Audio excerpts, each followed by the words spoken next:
Hey guys, welcome to another episode of Redneck Light. Today we're going to be fixing this gate. Some of you might have some of these wood fences that are all kind of broken down and old, as you can see. The problem is a lot of them just kind of rot out, whether it's the crossbars or the hinges sag. It's just a typical builder grade fence problem. Obviously the correct way to fix this would be to replace everything. However, we're going to wait for this fence to fall down, and in the meantime fix it enough so that way we're able to open the gate without having to lift it up. And so this is really just a temporary solution. But let's get started. This is actually over at my parents' place. I got some random brackets, some scrap wood and things from my house because this fence isn't really worth any kind of new materials. But basically we need to lift the fence up so that hinge doesn't sag as much anymore, and then also reattach this hinge, because what's happened here is that piece of wood down there is just completely rotted apart. We may also have to move the latch because it's been moved a few times as this is slowly sunk into the ground. We'll take the gate completely off.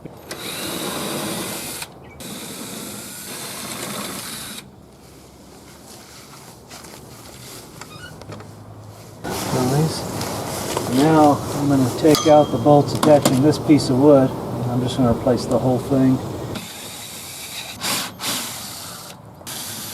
Where I just need to take the nails out on this bottom piece.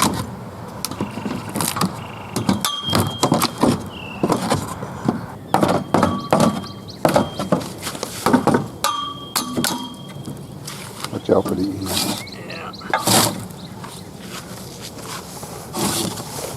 You have to replace it a nice, much thicker piece of wood. And we'll just kind of eyeball mark it. Repair like this, exact measurements are important. If you're doing this for someone that cares about cleanliness, make sure you do this out in the yard so all the sawdust goes away.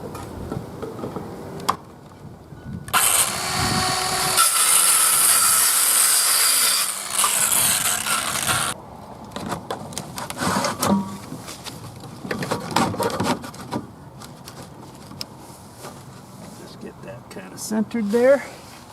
Another thing, if you don't know this about a drill, if you put it on the setting that's just general screwing, not the drill, these numbers up here actually control when the clutch starts to slip. So if you start with a real low number, that clutch will slip early and prevent you from stripping whatever you're trying to screw in. If that's not enough to get it in, you can just slowly increase the numbers till you can get it in there. Sometimes you might have stuff that takes quite a bit more force and you just have to use the drill mode anyway, but try to use these to your advantage. Another thing you can do, if you got a new piece of wood, you can drill a pilot hole, but if you don't care, like with this piece of wood. The other thing is, as much as you may not think so, drill it kind of at an angle. It'll help hold it a little bit better and have more surface area.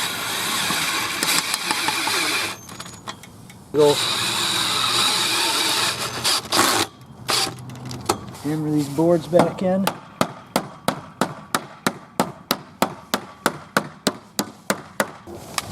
It's okay because we have deck screws, nature's healing power. These deck screws are kind of too long for this, but we use extreme angles.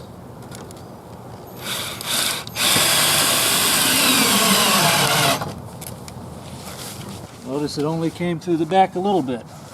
One way you can approach this if you don't have anybody with you is you can pile up some bricks or something to get the gate aligned, or if you have a friend, you can have him kind of hold up the gate where you want it to go.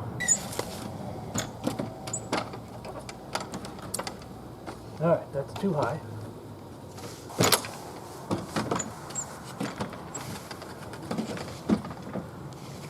So play around with what you stack underneath it.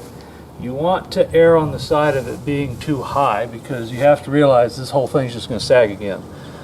So if you can kind of finagle the hinge up here and down here to be a little higher than where you want it, then when you screw it in, it has a better chance of kind of staying this way until it inevitably will sag again.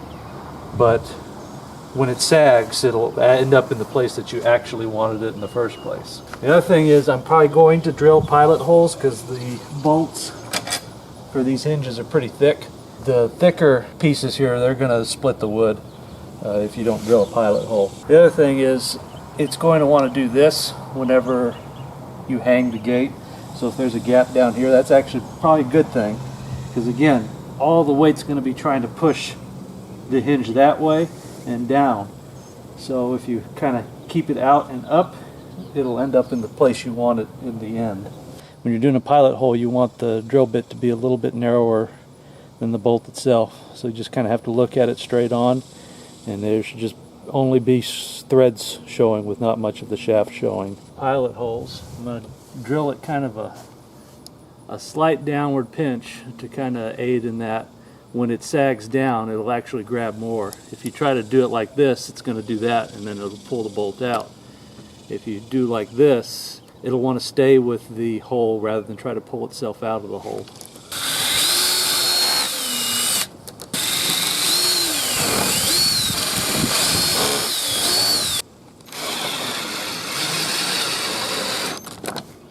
Also, when you're working with old rotten wood, be real careful when you're driving it in. You don't want to strip it, and then you'll have no hold at all.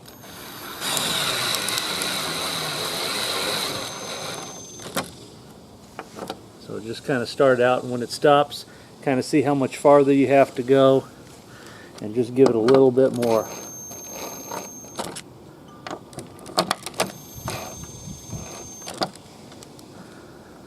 Like I said, that's not going to try to pull itself out. They're hung in such a way where it'll try to stay in.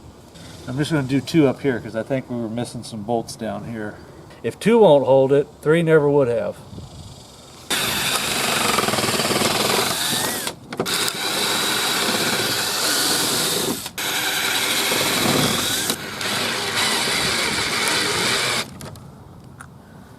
Start that one and then kind of run this one too.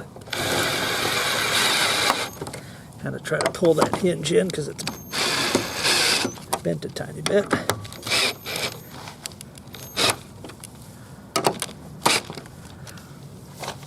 The other thing we'll also need to do is adjust the latch over here, which we just need to move this down a little bit.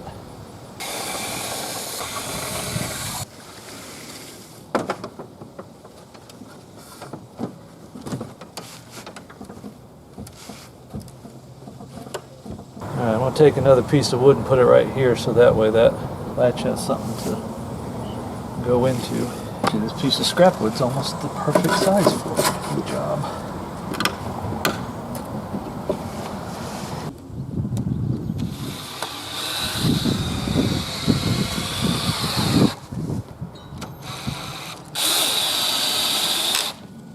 Bend it the other way a little bit.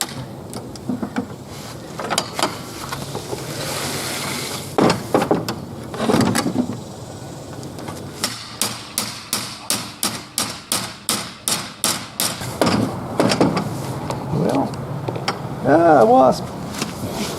Alright, we're limited in the tools that we have, so I'm going to incorrectly use this to kind of get a good angle out of this.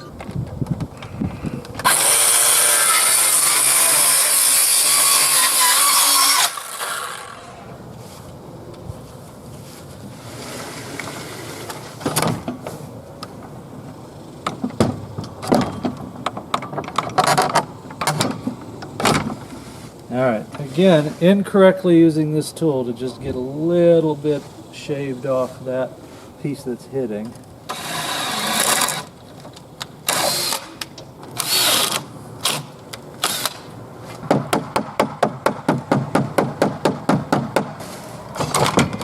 There. Again, not the way you're supposed to do this. If I had a thing I could put a nice divot in there or move this or all kinds of things, but this just needs to hang and be openable. It doesn't have to be perfect, and that's the redneck way. Middle here, the good thing about this particular kind of latch is it's very forgiving back and forth here. but you want to start out kind of in the middle.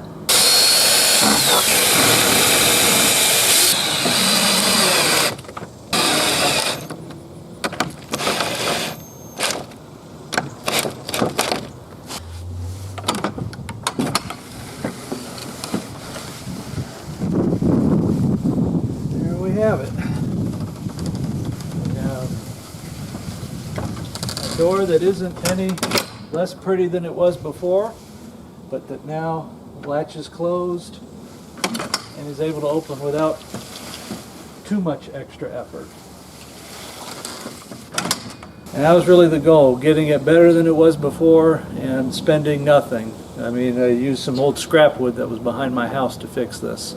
You know, just a few fasteners here and there. This will last a good 2-3 more years, or hopefully until the whole fence falls down and insurance can pay for a new one. So hope you enjoyed the video. Like and subscribe.